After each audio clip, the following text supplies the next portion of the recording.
Bu günləri mənim yazıram. Hansı hərfi keçmisən Nuray? F.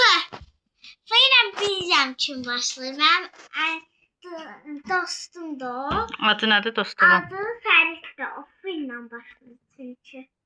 Fəriddir. Evet. F ilə başqa nə ad başlayır? Fırça başlayır. Salam. Fırça başlayır. Sonra? Salam. Salam, salam. Sən də salamlayırsan Ramal dostlarını. Nə söz oldu?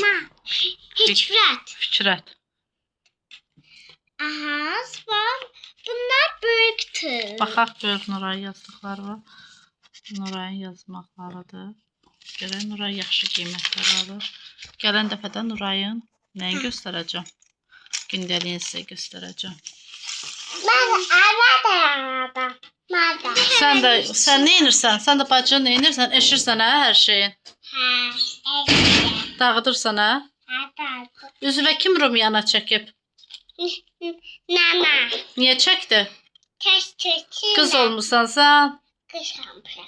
Buna bax hələ buna bax. Nə edirsən? Qardaşım. Nə vurursan dodağına? Fanda da. Olmaz pamada vurmaq, yaxşı? Gəl. Olmaz, yanaqlarına baxın hələ bunu. Yazın. Nana. Kime vardı nene pamada? Kime vardı? Hə. Sana. Ya. Ha, sağ olun. Yaxşı. Sağ. Hayır.